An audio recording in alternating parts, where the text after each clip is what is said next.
Good morning. Welcome to the next lecture on flat. In this lecture, we are going to talk about derivation trees. It is a second way of showing derivations independent of the order in which productions are used. So, it is also known as parse tree. Let us see. A derivation tree is an ordered tree in which nodes are labeled with the left sides of productions and in which the children of a node represent its corresponding right side. So, we are going to see an example so that we can understand it. Let us consider one production, that is A is rewritten as AB, B, C, C. Now consider this production. What is LHS? A, and RHS is AB, B, C, C. So we have to represent it by a derivation tree. So as the definition says, what will be the root? The LHS. So what we are going to do? We are going to write A as the root node, and children are from left to right A, B, B, C, C. So we are going to see here how we are going to draw the derivation tree. So first root node is going to be drawn, that is A. Always remember the order is from left to right. Okay, so the first child will be the leftmost symbol on the RHS. So root is labeled with A and the first child is what? Small a. So we are going to write like this: A, B, B, C, C. So in this manner we are going to draw the derivation tree for a particular production. The variable present on the right side, left side will be the root, and the children are the symbols present on the right side of the production. Now coming back to the derivation tree,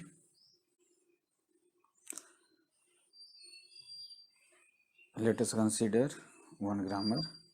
S is rewritten as ASB. Now if we want to represent it, then S will be the root, A, S, B, from left to right we are going to write it like this. So we have seen two examples.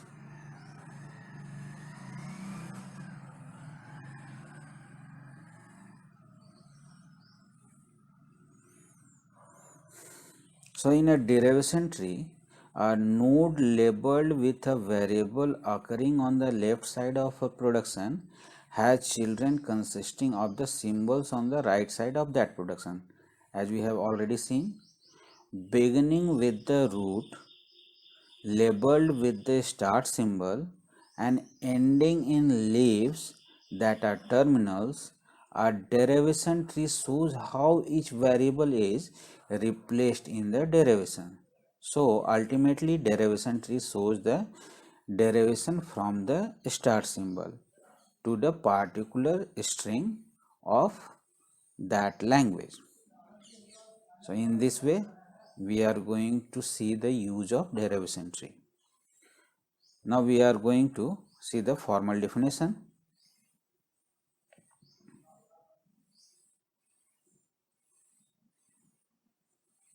Let G is equal to VTPS be a context-free grammar. An ordered tree is a derivation tree for G if and only if it has the following properties. What are the properties? So number one is the root is labeled with S. S, that is start symbol. Number two is what? Every leaf has a label from T union epsilon. Either the leaf can have a label from terminal alphabet or it can be null. Next, every interior vertex, that is a vertex which is not a leaf, has a label from non-terminal alphabet, that is V. So these are the first three conditions, first three definitions. The properties: root is labeled with S and leaf is labeled with T union epsilon. Okay. Next, if a vertex has a label A belonging to non-terminal alphabet and its children are labeled from left to right, that is A1, A2, A3 till AN, then the production rule must contain a production of the form A is rewritten as A1, A2, A3 till AN. So we have to remember that if the condition is like this, suppose we have seen this example, A is rewritten as what? A, B, B, C, C. So A1, A2, A3, A4 and A5, and this must be represented by in this manner, that is A, B, B, C, C is from left to right represented as a children. So this is the condition. If a vertex is represented like this, then the production rule must contain such kind of production from left to right. Okay.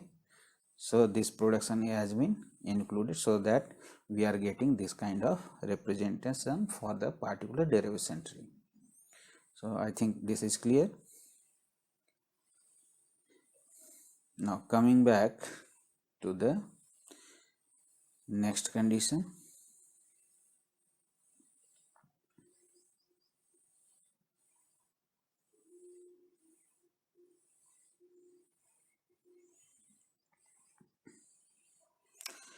A leaf labeled lambda has no siblings. That is, a vertex with a child labeled lambda can have no other children. So we have to keep in mind that if a vertex is having a child epsilon or lambda, then that vertex can have no more children. Okay, so this is the meaning of fifth condition. So leaf is labeled with lambda, it is not going to have any sibling. So basically these are the 5 conditions for a derivation tree. Always remember, root is labeled with S, leaf has a label from T union epsilon, interior vertex is labeled with non-terminal symbols, that is the symbol is coming from non-terminal alphabet, and next you have seen the production form, that is A is rewritten as A1, A2, A3 till AN will be there if you are having a vertex that is A and its children A1, A2, A3 till AN.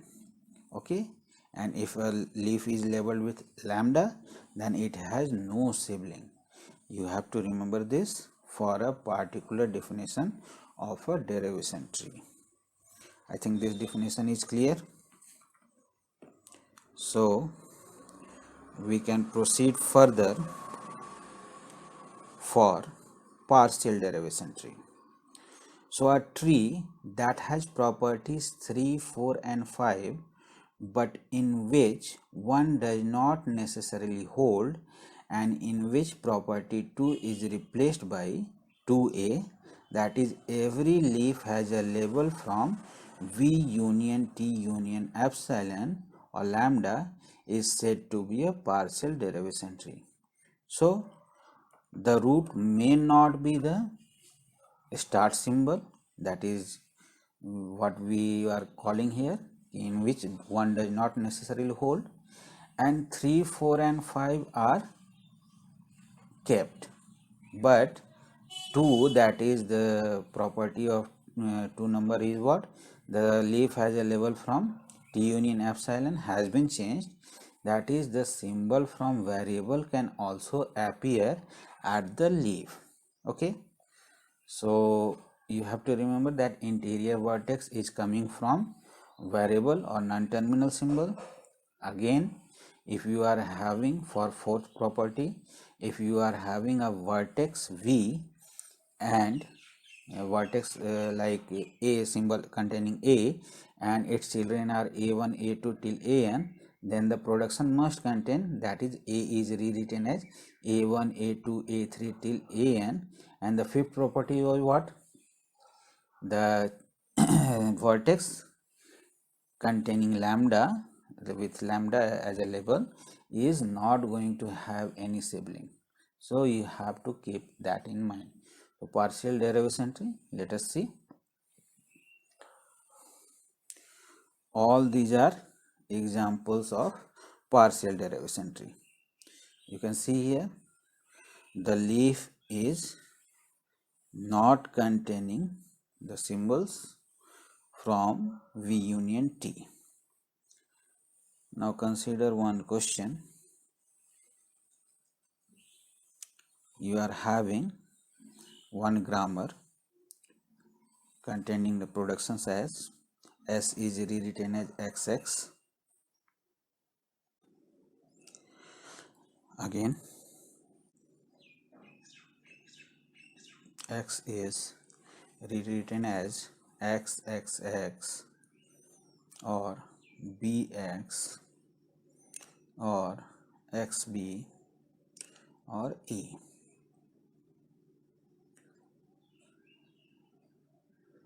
Now,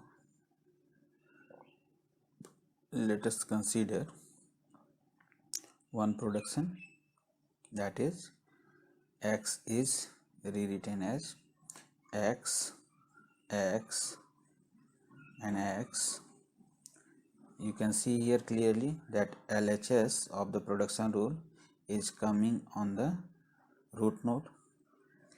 Next, X is replaced by A, then X is replaced by BX.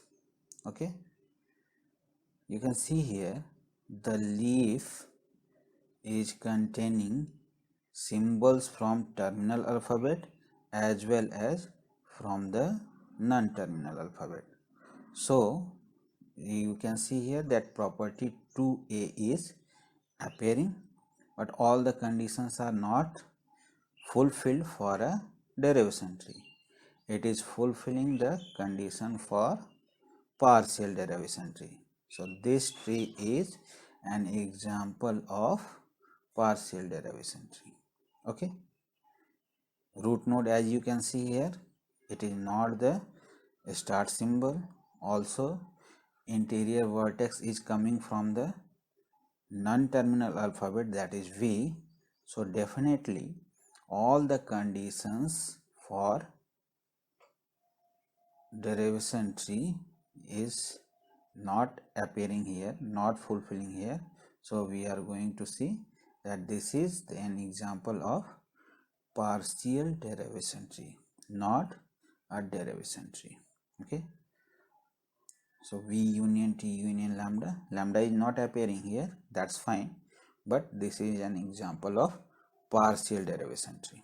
Okay, I think this is clear, all of you. Now coming on to the yield of the tree. Okay, the string of symbols obtained by reading the leaves of the tree from left to right, omitting any lambdas encountered, is said to be the yield of the tree. So what is yield? You have to read the leaves from left to right, omitting any lambda. Okay, so just see, we are going to see one example, that is how we are going to find the yield of the tree.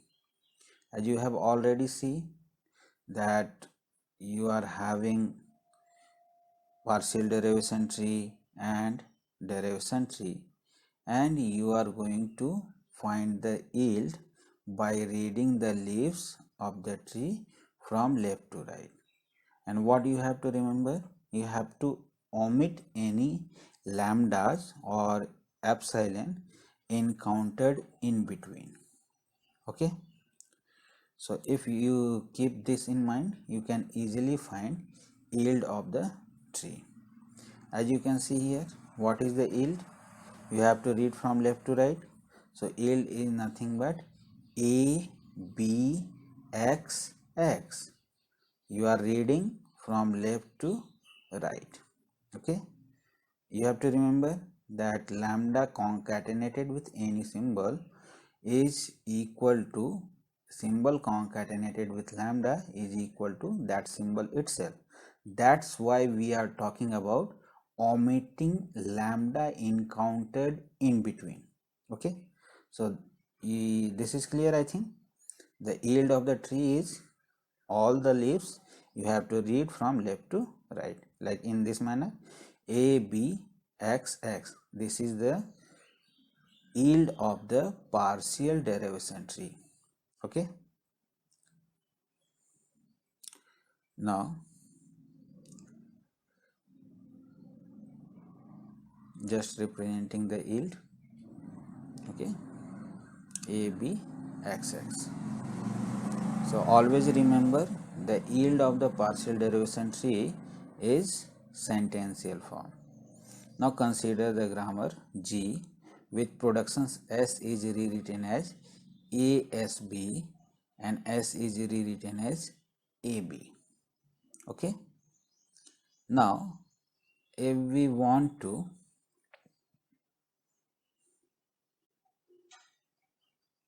represent a particular string with a derivation tree like A, B, B, then what we can do here? Just see here, consider the string that we are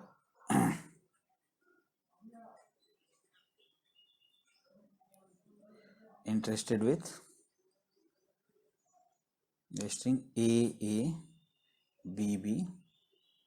So let us try to derive this string from the start symbol. So let us draw the derivation tree. You have to start from start symbol. Before that, just try to derive this by using the first production rule. If we are going to number it, like this is 1, this is 2, so you are going to use the first production rule. S is rewritten as ASB, so S has been replaced. Again, by using second production rule, you are going to get the desired string. How we are going to draw it? Starting from the start symbol, the first production E S B. So this is written like this. Again, S is going to replaced by A B. So yield of the tree is what? From leftmost to rightmost you have to read the leaves. So A B B, yield of this tree. Okay, so you can see here that yield of a derivation tree is always a sentence of that language. Okay, so AABB is the sentence of the language generated by the grammar. So we are reading leaf, always remember from leftmost symbol to the rightmost symbol, so that we are going to get the yield of particular derivation tree. And root is always going to be the start symbol in a derivation tree. So this is another way of showing the derivations, and you can see here this is independent of the order in which productions are used. Fine. So in this manner we have seen the yield of a derivation tree. But always remember, yield of a partial derivation tree is going to be the sentential form. Okay, so this is W belonging to T star, means what? The symbols from the terminal alphabet, 0 or more symbols from the terminal alphabet, and it is nothing but the sentence of the language generated by the grammar G. Here you can see the variable or non-terminal alphabet is what? S, and terminal alphabet are A and B. So always remember that is yield of a derivation tree is sentence of language generated by that grammar. Now consider this. S is rewritten as ASB. As you can see, this is the example of partial derivation tree. Okay, so if you read from left to right, you are going to get the yield as ASB, which is nothing but sentential form. Meaning what? If we start from the start symbol and reach at the sentence, then we are going to get the sentential form in between, that is string from star closure of V union T. So always remember, yield of a partial derivation tree is what? Sentential form for a particular derivation from the start symbol. Okay, I think this is clear now. Yes or no? Just look it carefully.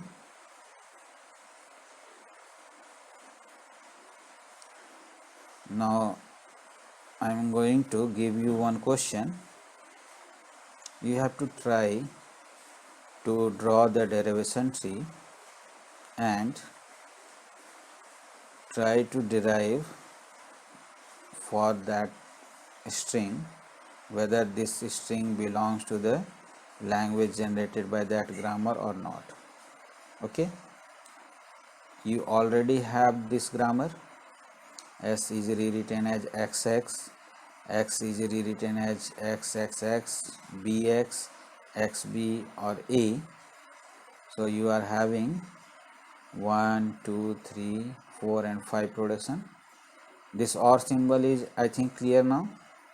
X is rewritten as XXX is one production, X is rewritten as BX is another production, X is rewritten as XB is another production, and X is rewritten as A is another production.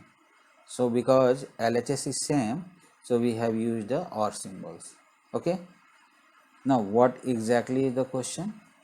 If production of a grammar are these, then you have to find out the parse tree or the derivation tree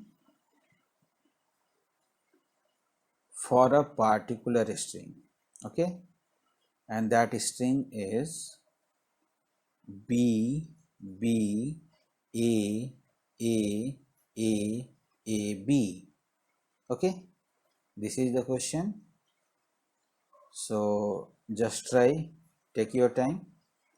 I am giving you at least 2 minutes to solve it, and those who can solve and who have solved, just write yes for this question in the chat box. Okay, so if you are having problem, just first what you do, just try to derive by using leftmost derivation. Okay,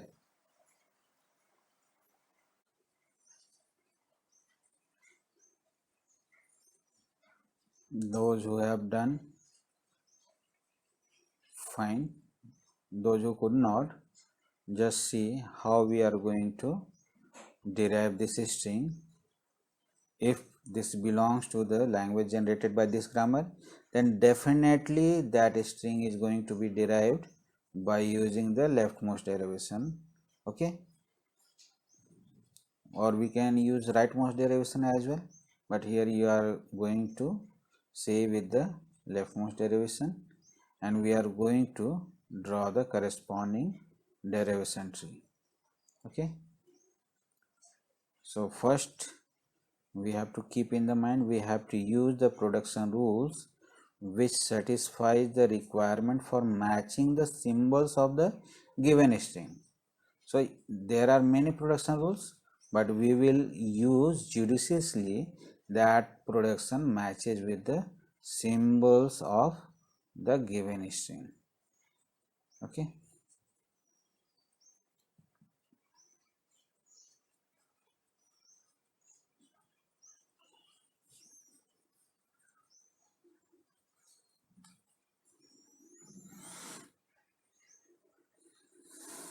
So given string BBAA and we are going to start with the start symbol. As you already know that if we can derive W from 0 or more steps from the start symbol, then that language is containing W as a string.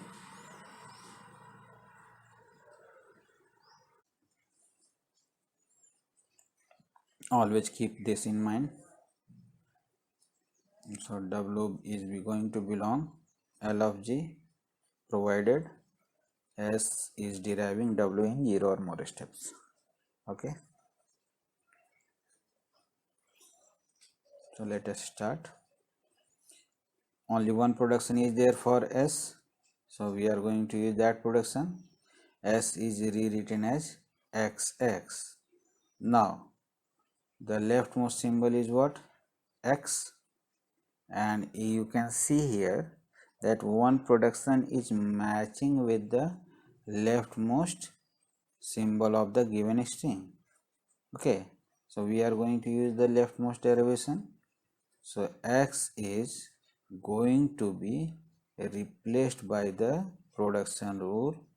X is rewritten as Bx. Why? Because leftmost symbol is matching with the leftmost symbol of that production rule. Okay, so just substitute. X is rewritten as Bx and followed by X. Now again, what you have to do? The leftmost symbol is X. It is going to be substituted by what? The same production, Bx followed by X. Now you are going to have what? A as the string, as the substring. So BBX is the leftmost symbol, which is going to be replaced by what? You are having production as A. X is rewritten as A. Okay, so that production is matching. So you are left with only one variable, that is X. Now you are going to substitute, because you are already having 3 A's here and followed by 1 B. So that X is going to be substituted by 3X, that is X followed by X followed by X. So A followed by X, you just replace that by X. So you are going to get BBAXXX. Now again, A is the symbol, so what you are going to do?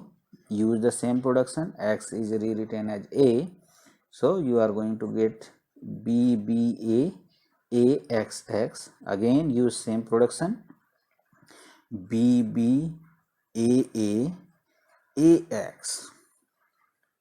Now you can see here you already are having 3 A's here. Now this X is going to be replaced by that production which matches the last thing, that is the B symbol. So you are having one production rule in which X is replaced by XB. Okay, so you are going to use that production rule. So using that, BBAAX followed by B. Now you can see here that X is replaced by A, then you are going to get the string. Okay, so BBAA by using x is rewritten as a followed by b. So you are deriving w from the start symbol, so that we can say that this string belongs to the language generated by the grammar G. Okay. Now, how to draw the derivation tree? If you remember, from where we have to start? Yes, from the start symbol. Okay, so always keep that in mind. Fine. An order of the production is not important for the derivation tree. Okay, it is independent. Fine. Just see here.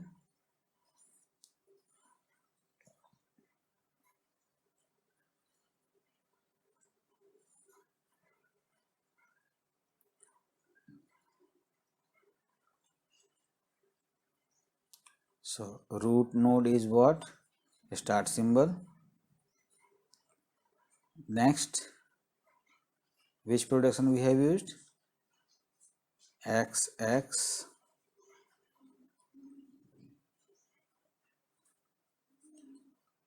x is rewritten as bx. So draw the children from left to right, that is b followed by x. So we are going to draw that.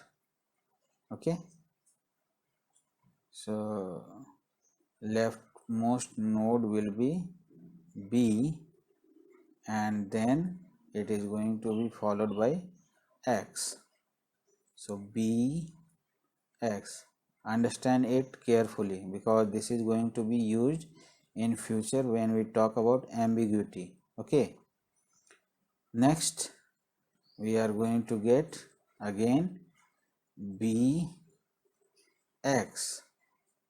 So leftmost symbol is b and followed by x. Next, what we are going to do? We are going to replace x by a. So you are having yield of this partial derivation tree as BBAX. Now you are going to replace x by 3x by using the production. X is rewritten as XXX. So just draw this x, x, x. Fine. Now again x is going to be replaced by a. So draw this as a as a child.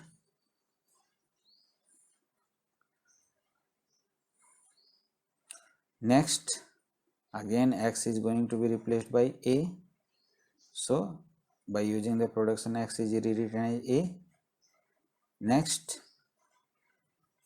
if you read the production derivation tree from left to right, what you are going to get? A, that is b b a x. Now you use the production rule as xb. Again replace that x with the symbol as a child, that is a. Fine. By using the production rule, x is rewritten as a. So you are going to get the desired string as the yield of this derivation tree. So this x is going to be replaced by a and denoted in the derivation tree as x is rewritten as a. So sentential form is there. We are going to get the string from that. So x, the node, is going to have the child as a. Okay, just draw this.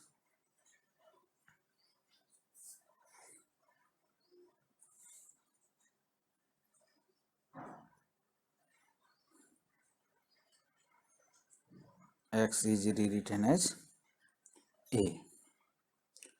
Now you can read, this is also known as parse tree or derivation tree. Yield of this tree is what? From left to right. That you have to read from the leftmost symbol, that is B, B, A, B, and this is nothing but the given string. So we have already drawn the parse tree, and the process is called as parsing. Parsing is nothing but explaining a sentence through its grammatical derivation. Okay, so you can define parsing as what? Explaining a sentence through its grammatical derivation is called parsing. Okay, so parsing is a way of describing sentence structure. Fine. So you have to keep this in your mind. Okay.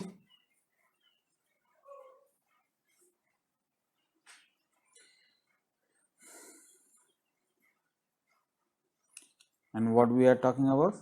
Sentence. Fine. Parsing ultimately does the derivation representation for a particular sentence starting from the start symbol. Okay.